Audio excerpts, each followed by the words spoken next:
ओम नमो शिवाय। हरि ओम नमो शिवाय। भगवान की जय। बोल सियापति रामचंद्र महाराज की जय। पवन सुत हनुमान की जय। बोल राधा कृष्ण भगवान की जय। बोल गीता माता की जय। बोल गंगा जमुना सरस्वती माता की जय। सच्चिया जोता वाली माता पाटी की जय। गुरु रूप शासक जी, आप बड़े भाग्यशाली हैं जो श्रीमद् भगवद गीता जी के पाठों का अध्ययन कर रहे हैं। और इस माघ महीने में ये साल तो बड़ा पुण्य का है, बहुत ही जबरदस्त पुण्य का साल है। तो इसमें अनेक आपको प्राप्तियां होंगी। तो आइए 15वें अध्याय का जो पाठ का फल है वो बड़े प्यार से सुने। पुरुषोत्तम युगो नाम हमने पाठ किया, कल सुना, उस पर तर्क वितर्क किया। तो बहुत ही सुंदर, बहुत ही आनंद आ रहा है। आइए।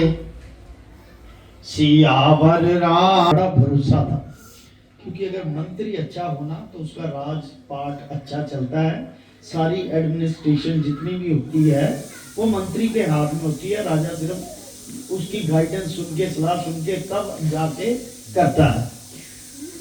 पर राजा को मंत्री पर बड़ा भरोसा था, उसे बहुत समझता था, परंतु मंत्री के मन में कपट था।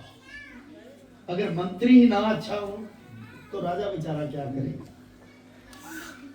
वह यही चाहता था कि राजा को मारकर राज्य मैं कर। इसी भांति कुछ काल व्यतीत हुआ। एक दिन राजा सोया पड़ा था और नौकर चाकर भी सोए पड़े थे। तब मंत्री राजा को नौकरों समेत मारकर आप राज्य करने लगा। राज्य करते बहुत समय बीत गया। एक दिन वह भी मर गया, राज जो कर रहा था वो भी मर गया। दूत यमराज के पास बांध कर ले गए। धर्मराज ने कहा, हे यमदूतों, ये बड़ा पापी है, इसने घोर नरक डाला था। हे लक्ष्मी, इसी प्रकार वह पापी कई नरक भोगता भोगता धर्मराज की आज्ञा से घोड़े की योनि में है। जब किसी से विश्वासघात करो, जो भरोसा रखता है ना उस पर विश्वासघात हो तो उसको भी सजा मिलती है, कोई भी हो। संगलदीप में जाए घोड़ा हुआ। घोड़ों का एक सौदागर उसे मोल ले गया तथा और भी घोड़े खरीद अपने देश को आया। तब वहां के राजा ने सुना कि अमुक सौदागर बहुत घोड़े लाया है। तब राजा ने उसे बुलाया, देखकर उस घोड़े को भी खरीद लिया। वो घोड़ा जो जोनी में आया था। जब बोल शंकर भगवान की, जब उस घोड़े को हाथ फेरा तब उसने राजा की ओर देखकर सिर फेरा।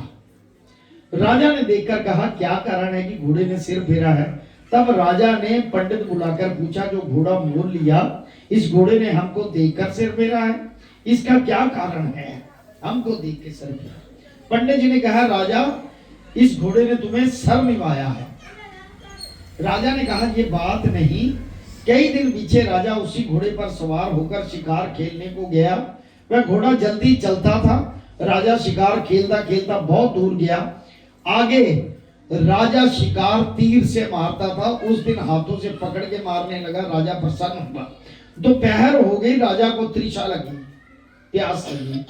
वन में अतीत देखा, कुटिया में बैठा है, तालाब जल से भरा हुआ है। वो शंकर भगवान की जय। वहां राजा जा उतरा। घोड़ा वृक्ष के साथ बांधकर, घोड़े को वृक्ष के साथ बांधा, कुटिया में गया।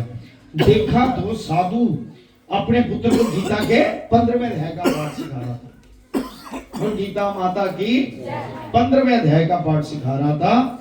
वृक्ष के पत्ते पर श्लोक लिख दिया और बालक को कहा, खेलते फिरो और इसको कंठ भी करो। जिस साथ राजा ने घोड़ा बांधा था उसी वृक्ष के पत्ते पर श्री गीता जी का श्लोक लिखा हुआ था, जो याद कर रहा था बच्चा उसका साधु।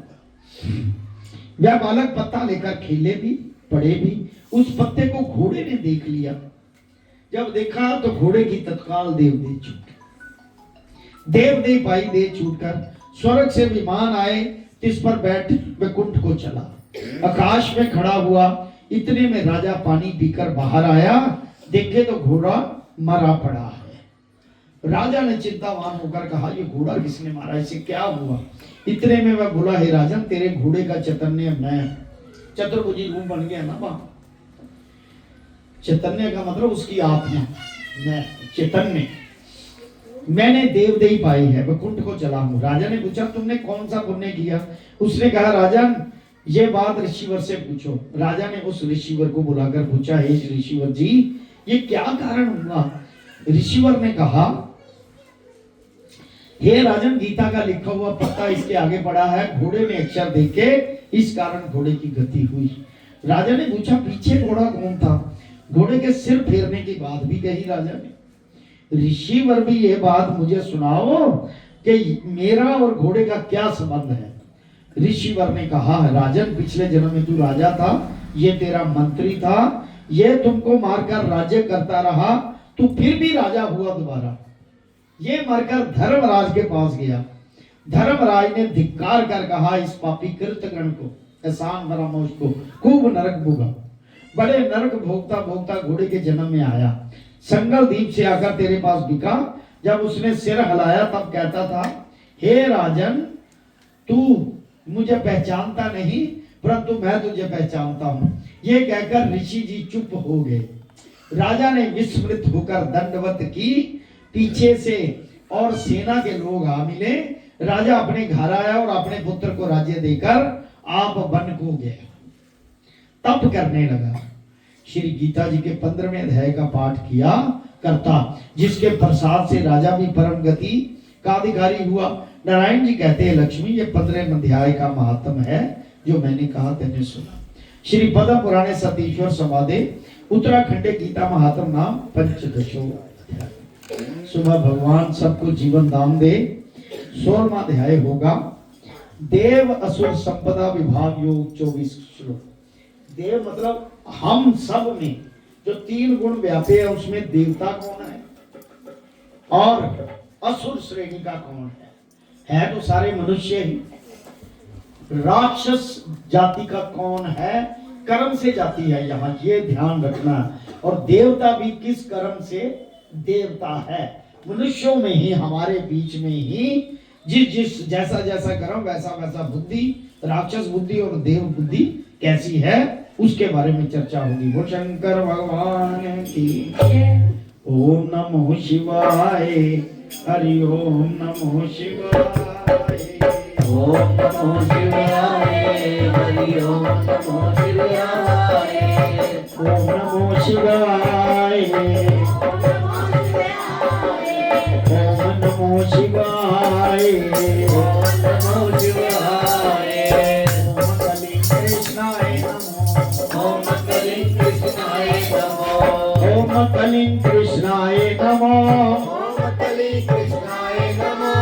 ओम कलिंग कृष्णाय नमो। कलिंग कृष्णाय नमो। ओम नमो भगवते वासुदेवाय। ओम नमो भगवते वासुदेवाय। ओम नमो भगवते वासुदेवाय। महाराज की जय। आइए।